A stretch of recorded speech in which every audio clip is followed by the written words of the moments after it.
Hello friends, welcome back to asset builder YouTube channel. और आज के इस वीडियो में आप सभी का स्वागत है।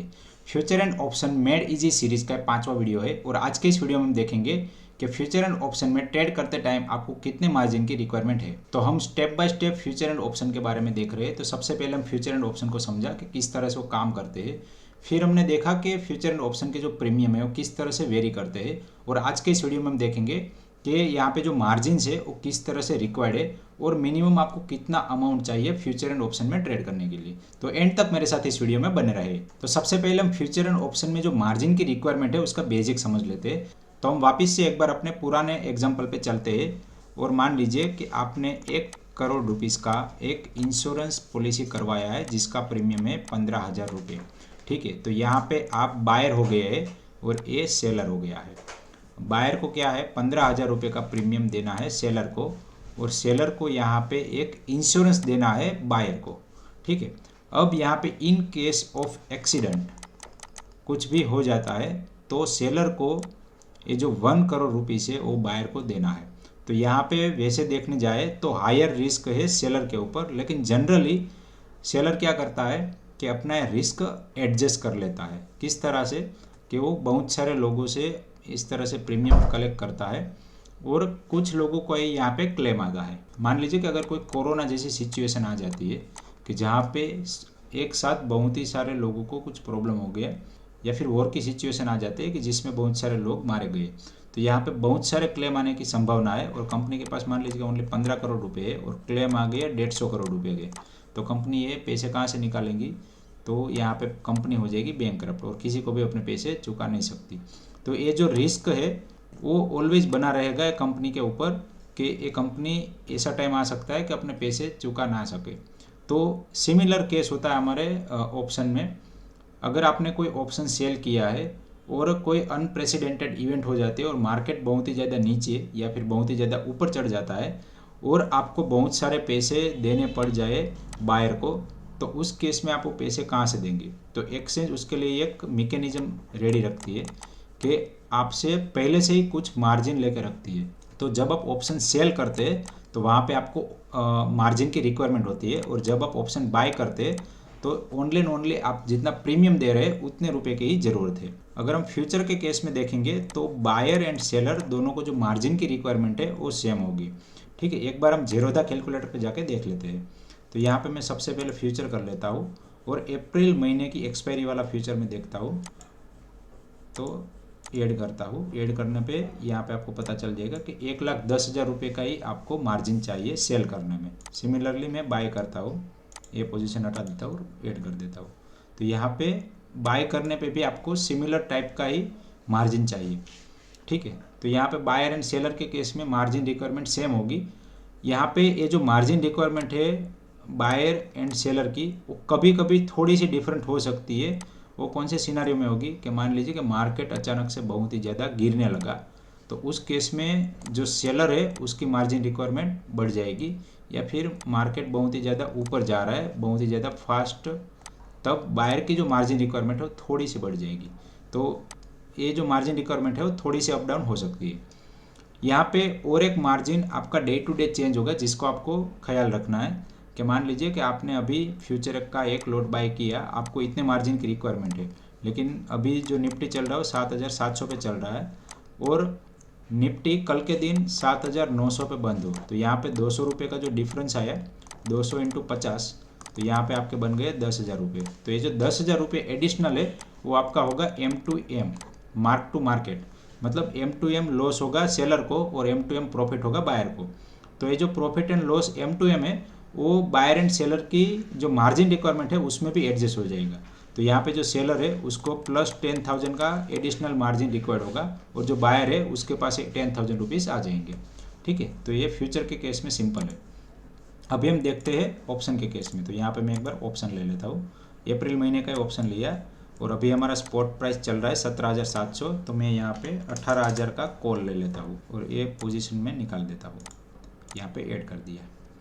अभी आप देखिए यहाँ पे मैंने बाय किया है तो यहाँ पे 0,0 दिखा रहा है। तो यहाँ पे बायर के लिए सिर्फ और सिर्फ मार्जिन कितना रिक्वायर्ड होगा कि इसका जो प्रीमियम है 200 रुपये, 200 रुपये इंटू 50। तो ये मैंने ऑलरेडी चेक करके रखा था कि 18,000 की जो स्ट्राइक प्राइस है उसका प्रीमियम 200 रुपये चल रहा है। तो अब मैं यहाँ पे 18,000 का कॉल एक ऐड कर लेता हूँ। जैसे मैं कॉल ऐड कर रहा हूँ तो यहाँ पे आपको दिख रहा है कि मुझे जो मार्जिन की रिक्वायरमेंट है लगभग 95,000 रुपीज़ की है। अब यहाँ पे जो 95,000 है उसमें दो कंपोनेंट है, span margin and exposure margin, plus आपको यहाँ पे बायर से कुछ प्रीमियम मिलेगा।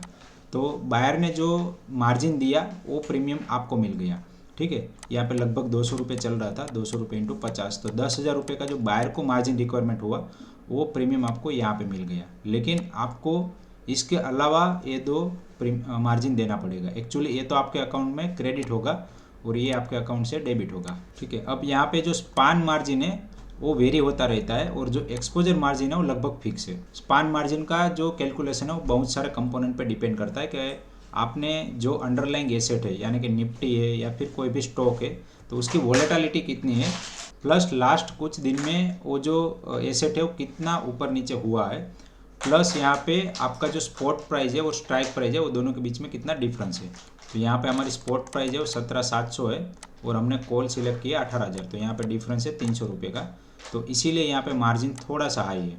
अभी हम थोड़ा सा दूर जाते हैं, यहाँ पे मैं ये जो पोजीशन है उसको रहने देता हूँ और एक और पोजीशन ऐड करता हूँ 18,500 की, ठीक है। इसको ऐड करता हूँ तो ऐड करने पे आप देख सकते हैं कि यहाँ पे ये जो मार्जिन रिक्वायरमेंट है, इनिशियल मार्जिन रिक्वायरमेंट वो ओनली हो गए 57,000 और एक्सपोजर मार्जिन जो है वो आपका सिमिलर ही है, ठीक है। तो यहाँ पे टोटल मार्जिन रिक्वायर्ड हो गया 75,000।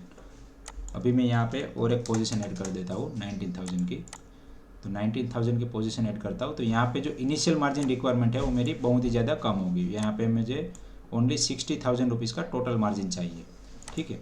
तो इस तरह से आपका जो मार्जिन रिक्वायरमेंट है वो कम होता जाता है। तो हमने लास्ट वीडियो में बात की थी बेल कर्व की, तो स्पॉट प्राइस से जितना दूर जाएंगे तो बेल कर्व के हिसाब से ही आपका जो मार्जिन रिक्वायरमेंट है वो भी कम होता रहेगा। तो कभी कभी लोग क्या करते हैं कि जैसे कॉल सेल किया है तो मान लीजिए कि मार्केट आपके कॉल के डायरेक्शन में मूव किया तो फिर आपका जो मार्जिन रिक्वायरमेंट है वो बढ़ता जाएगा, ठीक है। अभी और एक चीज़ है, मैं यहाँ पे सबसे पहले ये सारी पोजीशन निकाल देता हूँ, ये पोजीशन भी निकाल देता हूँ और यहाँ पे मैं 17,400 ले लेता हूँ और यहाँ ले लेता हूँ मैं पुट और ऐड करता हूँ। तो यहाँ पे देखिए मुझे मार्जिन रिक्वायरमेंट है वो 93,000 की है और एक मैं कॉल की पोजीशन ऐड करता हूँ 18,000 की और ऐड कर देता हूँ। तो यहाँ पे देखिए मेरी मार्जिन रिक्वायरमेंट कितनी है 94,000 और यहाँ पे मुझे मार्जिन रिक्वायरमेंट है 93,000। अब ये दोनों का समेशन करेंगे तो मुझे मार्जिन रिक्वायरमेंट ज़्यादा होगा, लेकिन क्योंकि मैंने दोनों साइड के कॉल, अब क्योंकि मैंने स्पॉट प्राइस से इस साइड का पुट एंड इस साइड का कॉल दोनों एक साथ सेल किए हैं तो यहाँ पे मुझे मार्जिन रिक्वायरमेंट थोड़ा सा कम हो जाएगा और मुझे मार्जिन बेनिफिट जो मिल रहा है वो 75,000 का मिल रहा है। अब ऐसा क्यों? क्योंकि एक्सपायरी के दिन मार्केट या तो ऊपर जाएगा या तो नीचे जाएगा। अब ऐसा तो पॉसिबल नहीं है कि ये वाली प्राइस भी आए ये वाली प्राइस भी आए, दोनों एक साथ तो आ नहीं सकती। तो इसीलिए यहाँ पे एक्सचेंज ने आपको एक एडिशनल बेनिफिट दिया है। अगर आप दोनों साइड के कॉल या पुट सेल करते हैं तो आपको एडिशनल मार्जिन का बेनिफिट मिलता है, ठीक है। सिमिलरली अगर मान लीजिए कि मैं इसको रीसेट कर देता हूँ, अभी 18,000 की स्ट्राइक प्राइस है, मैं 18,500 स्ट्राइक प्राइस वाला एक कॉल बाय कर लेता हूँ, ठीक है। तो यहाँ पे मुझे जो मार्जिन रिक्वायरमेंट थी वो तो मेरे प्रीमियम के हिसाब से होगी, ठीक है, जो भी होगी वो, प्लस यहाँ पे मेरी जो मार्जिन रिक्वायरमेंट 94,000 थी वो अब आधी हो गई 40,000, तो मुझे यहाँ पे मार्जिन बेनिफिट मिल गया। तो कुछ लोग क्या करते हैं कि जब ऑप्शन में काम करते हैं तो यहाँ पे मान लीजिए कि 18,000 का उसको सेल करना है तो उसको सिर्फ और सिर्फ एक क्वांटिटी सेल करने मिलेगी 94,000 में। अब उसको दो क्वांटिटी सेल करनी होगी तो क्या करेगा 19,000 वाला एक कॉल बाय कर लेगा, ठीक है। तो यहाँ पे उसको एडिशनल एक थोड़ा सा प्रीमियम देना पड़ेगा, लेकिन यहाँ पे जो क्वांटिटी है वो दो हो जाएगी, ठीक है। तो इस तरह से ज़्यादा लेवरेज करके भी लोग काम करते हैं। अभी यहाँ पे और एक चीज़ का ध्यान रखना है कि मान लीजिए कि आपने एक पुट सेल किया है 17,000 वाला और आपने कॉल सेल किया है 18,000 वाले को, ठीक है। तो मैं यहाँ पे आपको एक्चुअल में दिखाता हूँ। 17,000 का आपने मान लीजिए कि पुट सेल किया है और मैं यहाँ पे कॉल ले लेता हूँ 18,500 का, वो भी आपने सेल किया है, ठीक है। अब यहाँ पे आपका जो टोटल मार्जिन बेनिफिट है वो आपको थोड़ा सा ज़्यादा दिख रहा है, मतलब 1 लाख रुपए में आपने कॉल एंड पुट दोनों सेल कर दिया है। अभी मान लीजिए कि मार्केट अचानक से ऊपर गया 200-300 पॉइंट, ठीक है। और आपके पास ओनली 1 लाख रुपये अकाउंट में थे, उसमें से आपने 96,000 रुपीज़ का जो मार्जिन है वो यूटिलाइज कर लिया, ठीक है। अभी मार्केट अचानक से 300 पॉइंट ऊपर गया तो आपका ये जो मार्जिन रिक्वायरमेंट है, स्पान मार्जिन रिक्वायरमेंट, वो चेंज हो सकता है। तो जैसे ही ये चेंज होता है तो यहाँ पे आपका मार्जिन रिक्वायरमेंट मान लीजिए कि हो जाता है 1,10,000 रुपीज़, ठीक है। अब आपने ऑलरेडी ये पोजीशन रखी है और इंट्राडे में ही ये मार्जिन रिक्वायरमेंट आपका चेंज हो गया, तो अभी यहाँ पे आपके पास 10,000 रुपये कम मार्जिन है। तो जो न्यू मार्जिन रूल्स आए उसके हिसाब से जो NSE है, एक्सचेंज, वो 5 बार आपके अकाउंट को चेक करेगी दिन के अंदर। अगर 5 में से किसी भी टाइम आपका जो मार्जिन है वो शॉर्टफॉल हुआ, तो यहाँ पे आप देख सकते हैं शॉर्टफॉल मार्जिन पेनल्टी, ठीक है। तो मान लीजिए कि एक्सचेंज को पता चला कि आपको मार्जिन जो है वो रिक्वायरमेंट ज़्यादा था और आपका मार्जिन अभी माइनस में चल रहा है, ठीक है। आपके पास 1 लाख था, अब मैं यहाँ पे परसेंटेज में बात करता हूँ। मान लीजिए कि आपका 1% मार्जिन कम पड़ गया, ठीक है। तो वो 1% अगर 1 लाख से कम होगा तो आपको जो पेनल्टी लगेगी वो 0.5% लगेगी, 0.5% पर डे। ये बहुत ही ज़्यादा बड़ा फिगर है, क्योंकि 0.5% पर डे का मतलब होता है 15% पर मंथ। तो जैसे ही आपको मार्जिन शॉर्टफॉल का मैसेज आता है, तुरंत ही आपको अपनी एक पोजीशन एग्जिट कर देनी है, या फिर आपको जो एडिशनल फंड की रिक्वायरमेंट है वो आपके अकाउंट में लोड करना पड़ेगा, ठीक है। तो ये चीज़ का ध्यान रख के ही आप एडिशनल थोड़ा सा मार्जिन रख के ही फ्यूचर एंड ऑप्शन के अंदर ट्रेड करें, ठीक है। अगर आपका जो मार्जिन शॉर्टफॉल है वो 1 लाख से ज़्यादा है तो आपका जो मार्जिन का पेनल्टी है वो हो सकता है 1% तक। तो एक्चुअली ये पेनल्टी मुझे भी 1-2 बार लगी है और मेरा ध्यान नहीं था, बाद में पता चला जब स्टेटमेंट देखा, तो ये जो पेनल्टी है वो बहुत ही बड़ी हो सकती है। अब ये पेनल्टी बड़ी क्यों हो सकती है? मान लीजिए कि आपने 1 लाख का मार्जिन लेके, मैं फॉर एग्जांपल 10 लाख का ले लेता हूँ, 10 लाख का मार्जिन लेके 10 क्वांटिटी आपने सेल की थी दोनों साइड, ठीक है। अब वहाँ से आपको प्रीमियम मिला 10 रुपये, तो 10 रुपये इंटू 10 रुपये, तो 100 रुपये प्रीमियम मिला, और आपकी इंटू 50 क्वान्टिटी, तो आपको सिर्फ कमाने को 5,000 रुपये है, ठीक है। अब यहाँ पे 10 लाख पे मान लीजिए कि 1 लाख रुपये आपके ज़्यादा चढ़ गए। 1 लाख का 1% कैलकुलेट करेंगे तो 1000 होगा, और 1 लाख का 0.5 करेंगे तो 500 होगा। तो 5000 कमाने के लिए ये 500 का पेनल्टी देना भी एक बहुत ही बड़ा अमाउंट है।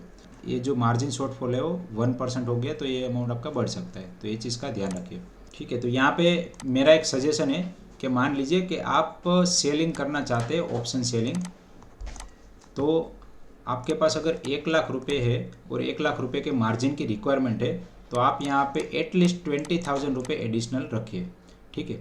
अब मान लीजिए कि आपके पास 10 लाख रुपये है, तो यहाँ पे आपको 2 लाख एडिशनल रखने की ज़रूरत नहीं है, आप यहाँ पे 1 लाख रुपये एडिशनल रख सकते हैं, ठीक है। अगर आप 20 लाख से ट्रेडिंग कर रहे हैं तो भी आप यहाँ पे 1.5 लाख, मतलब कि 1 या 2 लॉट जितना जो एडिशनल मार्जिन रिक्वायरमेंट है वो आप रख सकते हैं।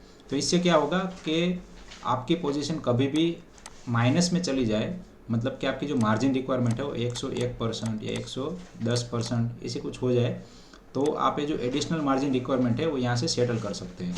या फिर और एक फॉर्मूला है कि आप 1 लाख रुपये जितना अमाउंट, अगर आप 10 लाख रुपये से ट्रेड कर रहे हैं तो लिक्विड बी के अंदर ऐड कर दीजिए, और जब भी आपको मार्जिन की रिक्वायरमेंट हो तो आप ये लिक्विड भी सेल कर दीजिए, और वहाँ से आपके जो कैश मिल जाएगा वो कैश से आपका मार्जिन सेटल हो जाएगा टेम्पररी।